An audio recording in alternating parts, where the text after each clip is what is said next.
Buenos días, mi gente. Ojalá que su día esté maravilloso. Hopefully everyone is having a good day, and if not, that is okay. If you can hear my little chick in the background, you're just gonna be hearing her in the background throughout this whole video. She is in my room currently. But yeah, she's just here out and about. I told her to go to sleep, but I don't know if she is gonna go to sleep. Hopefully she does go to sleep. That way I can just do these voiceovers without her like chit-chatting. But she was here at my desk and she was sketching along with me yesterday when I was doing this video, and then she was also here while I was editing this video. So she's been with me for 2 days already, and she seems to be really comfortable here. And she likes me, so that's a good thing. Oh, I totally forgot to tell you guys, but my other chicken, Nieves, she passed away. My chicken Nieves, she was under the care of my sister for 2 months, something like that. And we're thinking she got eaten just because there was a lot of like plumage. Her feathers were scattered out and about. So I've been waiting quite a while to get another pet chicken ever since Nieves passed away.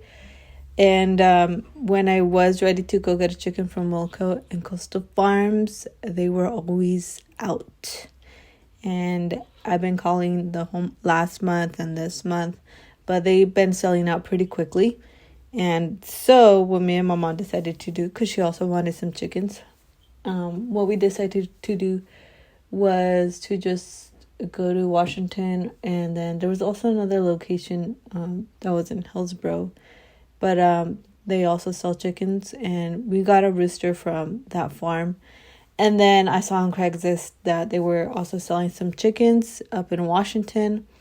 So we went over there all the way to Washington to go get my chicken.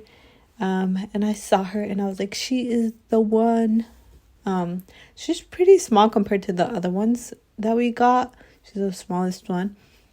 But she's really, really cute, and I love her feathers. They're so pretty. So here I am sketching away with my Caran d'Ache color pencils and also my Hoo Hoo markers. I am in love with these markers. They're so beautiful. I love the colors. I really like using them. So if you guys ever get a chance to work with them, I'm pretty sure you guys are going to love them as well.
Today's sketchbook session was all about sketching from imagination.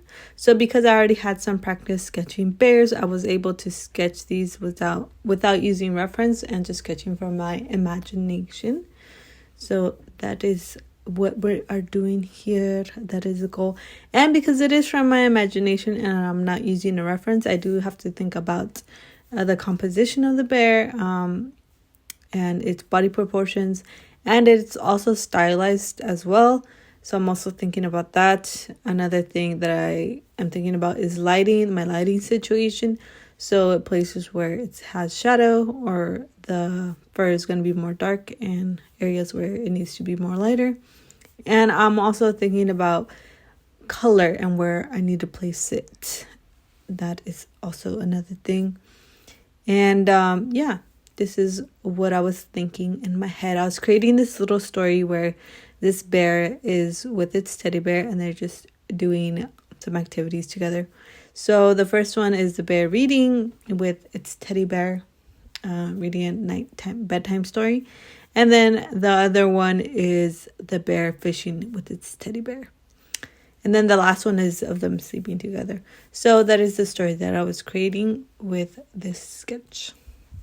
And each sketch took me about 10 minutes or so. And the whole sketchbook session was 40 minutes. So I gave myself 40 minutes to just sketch what I needed to do.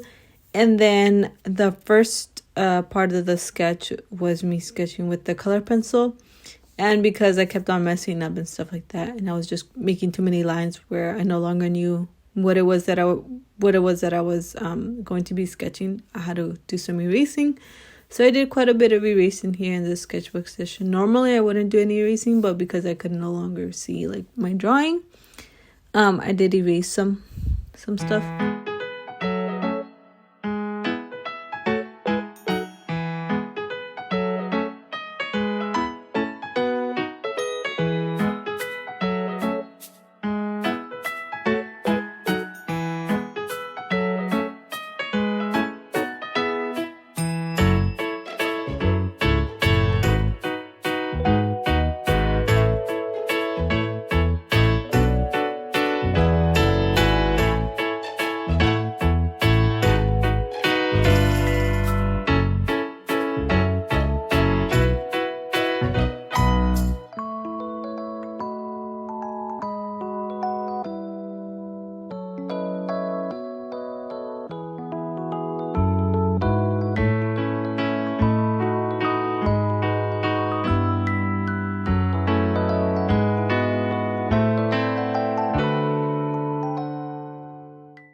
And now for today's topic of the video, that is why I have so many sketchbooks and what is a sketchbook for.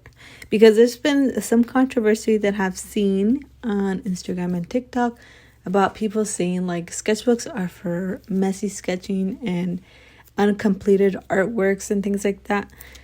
And yeah, so that's why I want to talk about it, because I think some people have this idea where sketchbooks are only made for one thing and one thing only. But you can use a sketchbook however you want to use it. It just depends on like your creative practice and what is most helpful to you. That is like literally it. But some people kind of take it way too far. They take it like way too seriously on like these things. But yeah, I wanted to share with you guys just a discussion about those things and my thoughts and things like that. So here's the thing. I have a variety of different sketchbooks and they're for different things. I have a sketchbook for my pastel pencils, my color pencils. I have a sketchbook for watercoloring and my gouache. And that is because specific mediums need specific types of paper so that the medium holds well and so that you're not frustrated when you're working with that medium and you're like, why is this not working? And sometimes it has to do with the paper quality that you're using. So there's that part. And with that being said, I do have one sketchbook that I will use any medium on, and that is the Art Creation Sketchbook by Royal Talents. And wow, this sketchbook is one of my favorites. You can use pencils, charcoal, chalk, graphite, crayons, ink, watercolor, and anything else. It's gonna hold gouache as well. You're gonna be able to do some acrylic on here, not oils. But obviously you're not going to be able to do a lot of layers in this sketchbook, and that is why it is important to have sketchbooks that can hold the medium that it's made for. So for my watercolor and my gouache, anything that is water soluble, I'm going to be using watercolor paper, a watercolor sketchbook, and that's going to be the best option for this. Same thing with my markers. If I don't want my markers to go through the other page and bleed through, if I don't want any like feathering and things like that, I need to use a sketchbook that is specifically for markers. So I can do layering and obviously use the markers the way that they are intended to. And another reason why I use sketchbooks is because I don't do a lot of finalized art. My ideas that I have, most of them, I don't need to be painting or drawing on a large canvas or on a large piece of paper, nice paper. For me, most of my ideas and my art practice, I am okay with just spending roughly around 20 minutes on something. And that is it. That is as much time as I need that idea to be spent on. Because for me, there are certain ideas that do need to be on like a really nice piece of paper and on a nice canvas where I'm going to be spending like 10 hours plus on it. But if it's going to be something that is small and you know what, I'm not going to want to paint that thing for a very long time. An experienced artist will know how much time they're willing to put into that one idea and how long it's going to take for them to get sick and tired of painting or drawing that idea out. So that is why you're going to see some really nice sketchbooks, some really nice drawings in a sketchbook, because some ideas are a little bit more than a sketch, but they're just not quite enough to be put onto a really nice canvas or paper to be worked on for longer periods of time. And that is why you're going to have some really nice spreads on TikTok and on Instagram, because those artists know that that idea that they had was just not enough to be put on a canvas or to be put on nice paper. It was enough for it to live in a sketchbook.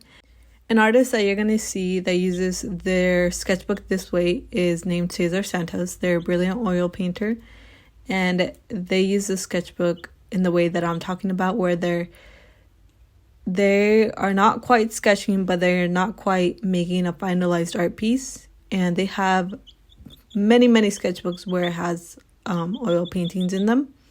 So if you didn't know, you can use oils on a sketchbook, but you just have to prime it first. So there's that example. And you can also search up other artists as well and how they use their sketchbooks. I know a lot of our professors, they use their sketchbooks the way that I'm talking about, where they're not quite sketches, but they're not quite finalized art pieces.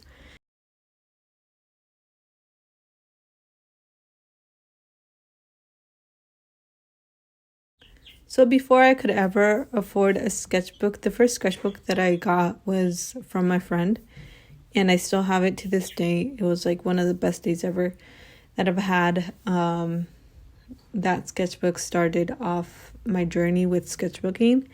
But way before that, I used to make my own sketchbooks when I was little because I could not afford my own sketchbook. So I would grab construction paper, printing paper, and I would staple them together. And that is how I would create my own little booklets. I did a lot of little stories in there and created a lot of little doodles. And that is something that I have also taught my students as well. Entry-level artists will start off with what is available to them, so construction paper and printer paper. And that can get quite messy sometimes. And because it can get quite messy, parents tend to throw out their pieces of artwork or their sketches out. In order to combat that, I have taught students how to create their own sketchbook out of materials that they already have available to them, and have also taught this method to one of my cousins, as she is only 4 years old and she is entering into the art world, which is pretty amazing, and I can't wait to see what she comes up with in her sketchbook. Hopefully you guys enjoyed today's conversation, and if you have any thoughts or comments, you guys can leave them down below.